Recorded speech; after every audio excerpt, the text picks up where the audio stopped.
here, I'm Viha and welcome back to The Insiders. You are watching this education show, Fun with Consumer Behavior, and today we'll be talking about some special topics with 7 professors in this major. Here are the topics: personalities, lifestyle, values, attitudes, and persuasive communications. Now, let's begin with the first topic, personality. Have you ever wondered that what makes you who you are? Or have you ever tried to find out why you're different from the others, your friends, your siblings, or even your twin sister? The concept of personality is something that's always fascinated the psychology community. So, what is personality? Personality refers to a person's unique psychological makeup and how it consistently influences the way a person responds to his or her environment. To have a deeper insight into where did our personality come from, I would like to introduce the Freudian theory. The famous psychologist Sigmund Freud proposed that much of one's adult personality stems from a fundamental conflict between a person's desire to gratify his or her physical needs and the necessity to function as a responsible member of the society. This struggle plays out in the mind among 3 systems. Firstly, the id, secondly, the superego, and lastly, me, the ego. Okay, I'm it. I follow the pleasure principle, which strive for intermediate gratifications of undesired needs and wants. If you do not satisfy me immediately, be cautious. I will bring tensions and anxiety. I have to admit that I'm quite selfish and illogical. So I will direct your acts toward pleasurable actions without any regards for consequence. That's enough. Bye. Hello, I'm the counterweight of the id, the superego. I internalize social rules, especially if your parents stick them to you, and try to prevent the id from looking for selfish gratifications. And lastly... And me, ego, is responsible for dealing with this reality. I'm basically a referee between the temptations and the virtue by using the reality principle, which means I will find ways to gratify the id that the outside world will find acceptable. For example, Imagine you are in an hour-long meeting. You hungry? You need to eat now. No, you cannot do that. Eating in a meeting is rude and inappropriate. So what will the ego do? yes, it's just waiting for the meeting to end and imagine a hamburger. How can this theory apply to marketing? And here is the answer. Most Freudian applications in marketing relate to a product's supposed sexual symbolism. For example, some analysts speculate that owning a sport car is a substitute for sexual gratifications, especially for men going through a midlife crisis. Many popular applications of Freud's idea revolve around the use of objects resemble sex organs, like the cigar, the trees, or the swords for male sex organ, and the tunnels for female sex organ, like in this, and this.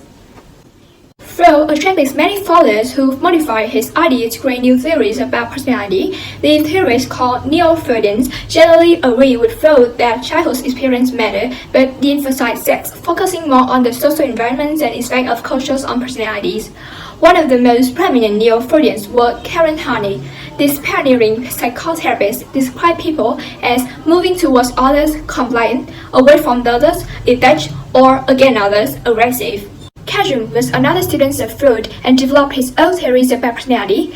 Jung argued that there was also a collective unconscious, or a collection of shared ancestral memories. These memories, called archetypes through biology, each person is handed down the same types of symbols, such as the hero, the maiden, the sage, and the trickster, in the folklores and fairy tales of every culture.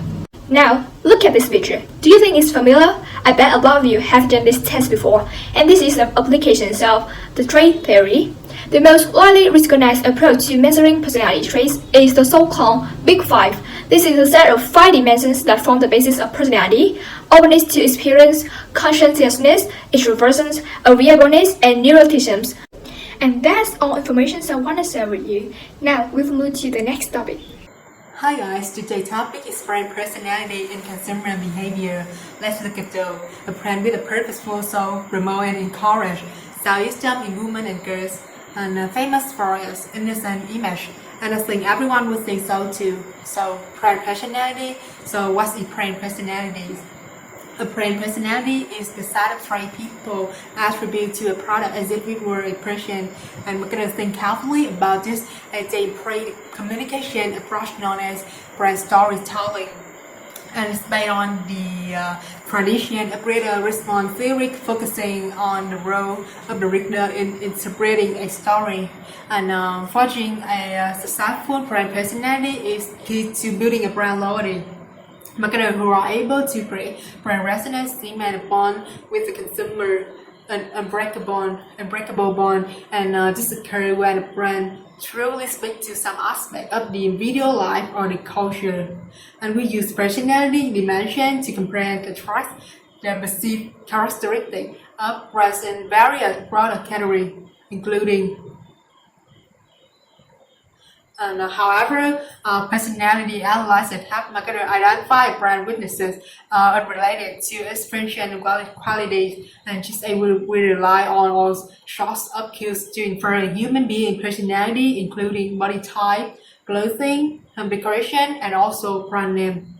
Hi guys, I'm Nanim and I'll show you some interesting concepts in the topic lifestyle and consumer identity.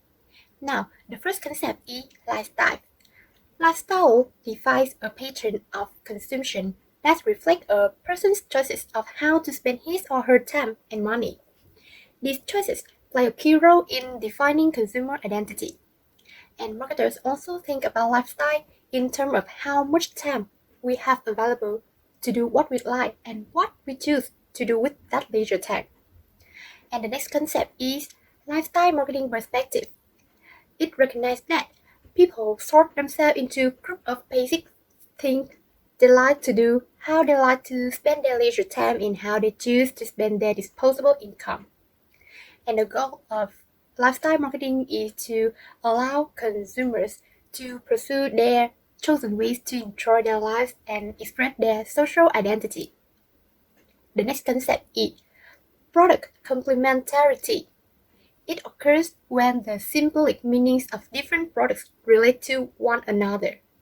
Consumers use these sets of products, or we can call it a consumption constellation, to define, communicate, and perform social roles. Now, let's discover some exciting concepts of marketing in psychology. Firstly, have you heard about the concept buyer personas? Yeah, it's a story about your ideal customer based on market research and real data about your existing customer.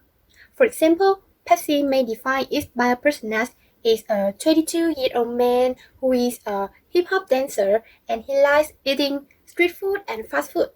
So, how we perform a psychographic analysis? There are several different forms, such as a lifestyle profile, a product-specific profile, a general lifestyle segmentation study, or a product-specific segmentation study. And now, finally, the concept we learned is AIOs. Most contemporary psychographic research attempts to group consumer according to some combination of three categories of variables: activities, interests, and opinions, which we call AIOs for short. Marketers constantly search for new insights so they can identify and reach groups of consumers united by common lifestyle. To meet this need, many research companies and advertising agencies develop their own lifestyle segmentation typologies. And the best known lifestyle segmentation system is the value and lifestyle system. Here are 8 kinds of lifestyle in this system. And now, Hota will be back to give you more information. Let's move to the Q&A. The topic is value in consumer behavior. We have chosen a few questions that you guys posted, and let's find out the answer. Values are general ideas, but as Solomon said, a value is a belief that some condition is referable to its opposite. And for example, people refer freedom to slavery, and besides that, consumers buy product because they believe this product will have to attain a value-related goal. We're gonna have to be sensitive to culture values, and core value uniquely define a culture. And besides that, we're gonna need to know what is enculturation and acculturation.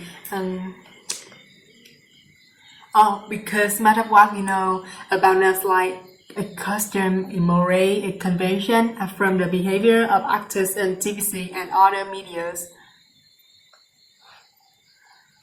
And there are four ways: the Rocky Value Survey, the list of values, the Mixed and Chain model, and the Syndicative Survey. And let's focus on the last two. The Min and Chain model assumes that people link specific product attributes indirectly to terminal values. And Syndicative Survey is that a number of companies track changes in value through large-scale survey, and they sell the result of this study to marketers. And today, many other syndicated survey also track changes in values. And this is the last question. If there are something which not clear enough, you can comment below the video, and see you in the next Q&A. Thanks Hotel for your attractive Q&A, and I'm titled Let's Talk About Attitude, which can be defined as favoriteness or unfavoriteness that someone has toward an object. And an attitude is lasting because it tends to endure over time, and it can be unique to each individual because it can be influenced by persuasions. And consumer attitude basically comprises belief, feeling, and behavioral intention towards some objects. So why is it important for marketers to know it? Yeah, if a consumer has a positive attitude, then you want to keep them so disposed. And if they are unfavoriteness disposed, then you want to change their attitude. And there's four main functions of it. Let's find out. And the first one is utilitarian functions. We develop some attitude toward products simply because they provide pleasures or pain. And if a person likes the taste of cheeseburger, that person will develop a positive attitude toward cheeseburger. And advertisement that straightforward products benefit appeal to this function, like this. And the second one is value expressive function. Attitude usually represent the values of individual posts, and our value system encourage or discourage us to buy certain products. A person forms a product attitude in this case because of what the product says about him or her. For example, like our value system allow or disallow us to purchase products such as cigarettes, alcohol, or drugs. The third one is ego defensive function. Attitudes are formed to protect the ego. We are all bothered about our self-esteem and image, so the product boosting our ego is the target of such a kind of attitude. Products that promise to help a man project a macho image, such as Marlboro cigarette here. And the last one is knowledge function. Individuals constantly seek knowledge and information, and when they get information about a particular product, they react and modify attitude toward that product. Such as you can see here, the advertisement has provided all the necessary information, so it would put this kind of function. So, how do we form attitudes? Well then, I, Migui, will be in charge of finding answers for that question. Let's get started. There are three main ways to form an attitude toward a brand: classical, instrumental, and a complex cognitive process. People can vary in their commitment to an attitude. There are three levels of commitment: compliance, identification, and internalization. Principle of cognitive consistency explains the fact we are more likely to maintain uniformity among our thoughts, feelings, and behaviors to motivate us. There is a factor in how well they fit with attitudes we already hold. And do you know the strategy foot in the door technique? That strategy is based on a theory called self-perception theory, which assumes that we observe our own behavior to determine what our attitudes are, and in the same way for us to know what others' attitude is. The balance theory considers how people alter their attitudes so that it still remains consistent. We link elements together in one of two ways: a unit relation or a sentiment relation. But because attitudes are so complex, marketers may use multi-attribute attitudes models to assume that consumers' attitude toward an attitude object depends on their belief. And the most influential one is the Fishbone model, which can compute a consumer's overall attitude toward an object with this basic formula. Based on the multi-attribute attitudes model, a marketer can strengthen perceived product or attribute linkages add a new attribute and decrease influence competitors' rating. Can attitudes predict consumers' behavior? Well, the theory of reason action, which is the newer version of the Fishbone model, can give us answer. Social pressure can influence what we do, however, what we think others expect usually may override our preferences. Thus, normative influence can result in a contradiction between what we say and what we do. The subjective norm is to account for the effect of what we believe other people think we should do. To measure this, we use two factors: normative belief and their motivations to comply that belief. This neural model can also measure attitude toward the act of buying, which focuses on the perceived consequences of a purchase.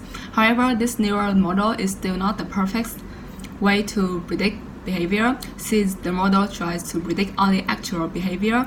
Outcomes are beyond our control. Unexpected events significantly affected actual behaviors. Measures of attitude often don't really correspond to the behavior they are supposed to predict. The longer the time between the attitude and the behavior, the weaker the relationship will be. Marketers can form stronger and more predictive attitudes through direct personal experience. Some cultural roadblocks diminish the universality of that theory. The performance of a voluntary act, the relative impact of subjective norms, the behavioral intention, and a consumer who forms an intention implicitly claims that he or she is in control of his or her actions. Oh, it's the end of my session, and Sama will share some interesting for you. Hi, I'm Sama, and please listen carefully because this is amazing knowledge. So, how can we change the consumer's attitude? But first, what is persuasion? Persuasion is an active attempt to change attitude. Some basic psychological principles that influence people to change their minds or comply with a request. Reciprocity. We are more likely to give if first we receive. Scarcity. Like people, items are more likely when they aren't available. That explains why people tend to value unlimited items. Authority. An authoritative source must more readily than one that is less authoritative. Consistency. People try not to contradict themselves in terms of what they say and do about an issue. Liking. We agree with those we like or admire. Consensus. We consider what others do before we decide what to do. And the elements of communications include source, whether communications oriented, message, there are many ways to say something, and the structure of the message has a significant effect on how we perceive it. Medium, transmit the message, which could be TV, radio, magazines, billboard, personal contact, or even a matchbook cover. One or more perceivers interpret the message in the light of their own experience. And finally, feedback. The marketing can use the receiver's reactions to modify aspects of the message as necessary. Under most conditions, the source of a message can have a big impact on the likelihood that receivers will accept it. Credibility and attractiveness are two particular important source characteristics, and how do marketer specialists decide whether to stretch credibility or attractiveness when they select a message source? There should be a match between the needs of the recipients and the potential rewards the source offers. The issue of the source credibility has never been more important than it is today, when an explosion of fake news, hoaxes spread by hackers or other outsiders has caused many people to question the trustworthiness of even the most respected traditional and social media outlets. One more thing, native advertising refer to digital message designed to blend into the editorial content of a publication in which they appear. The idea is to capture the attention of people who might resist and message that pop up in the middle of an article or program. Source attractiveness refers to the social value recipients attribute to a communicators. This value relates to a person's physical appearance, personality, social status, or similarity to a receiver's. In other words, star power works because the celebrities can symbolize cultural meanings, such as status and social class, that can also act as a vehicle for brands, helping consumers identify with certain individuals. But sometimes start motive may be suspect if they plug products that don't fit their image, or if consumers begin to believe the celebrities never met a product they didn't like, or they may be involved in scandals or deviate from a brand's design message. For this reason, some marketers seek an alternative source, include cartoon characters and mascots.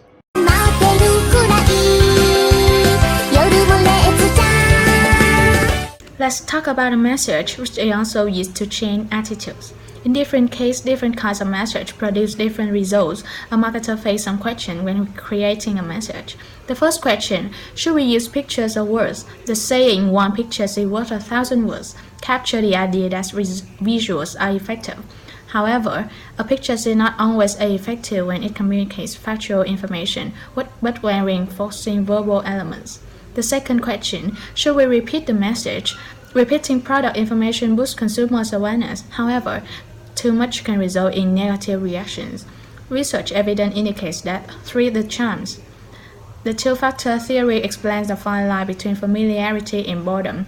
Advertisers can overcome the problem of boredom if they slightly vary the content of ads over time. The third question, how do we structure the argument? Arguments are structured 2 ways: a supportive argument and two-sided message. Reputational arguments that first raise a negative issue and then dismiss it can be quite effective. A two-sided strategy is effective with a well-educated and not yet loyal audience. The last question, should we compare our product to our competitors?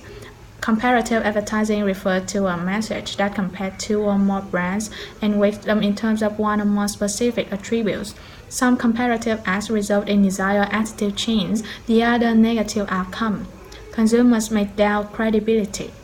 Thanks to the social media revolution, there are some new message formats. Reality engineering. It occurs when marketers appropriate elements of popular cultures and use them as promotional vehicles. Guerrilla marketing is a promotional strategy that uses unconventional means and venues to encourage word of mouth about products. Product placement. It is the insertion of real products in fictional movies, TV shows, books, and plays. Many times a product plays a starring role in our culture. The most visible brands in recent years include Dell, Samsung, Apple, etc. Advert gaming. It is where online games merge with interactive advertisement that let companies target specific types of consumer.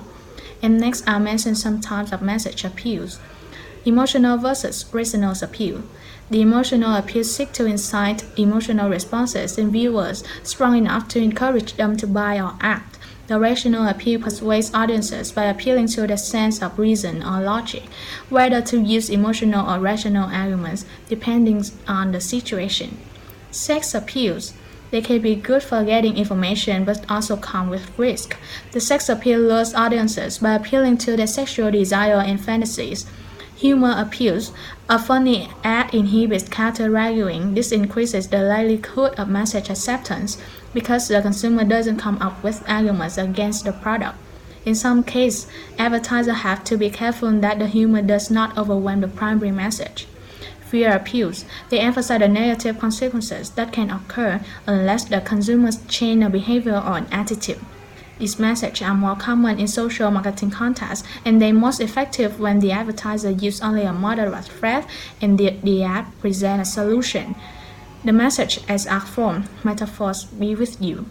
A metaphor places 2 dissimilar objects into a close relationship such that A is B. Resonance is a form of presentation that combines a play on words with a relevant picture. Thanks, Tiki. So, what's for dinner? You want steak or sizzle? Which means the sauce and the message. Which components persuade consumers to change their attitude? Surprise! The answer is it depends. Consumer levels of involvement determine which cognitive process will activate when they receive the message, and the elaboration's likelihood model (ELM) assumes that under the conditions of high involvement, we take the center root and Under the conditions of load involvement, we take the peripheral route instead, and here's the comparison between two routes. So, as you can see from the table, the central route processing our elaborations is high, and the contents of the message are clearly examined by the receiver, and attitudes will change based on the message characteristic. Meanwhile, in the peripheral processing, there's load elaborations, and receiver is influenced by the factors other than the contents of the message. Our attitudes also might change on the effectiveness of factors other than the message. To recap, the basic ideas of ELF is that highly involved consumers look for the stick, which is strong rational argument, and those who are less involved would go for the sizzle, which is the color, image in the packaging, or famous people endorsement. And it's also the end of our education show. Hope you have discovered interesting information. And we are The Insider. Don't forget to subscribe our channel and see you next week.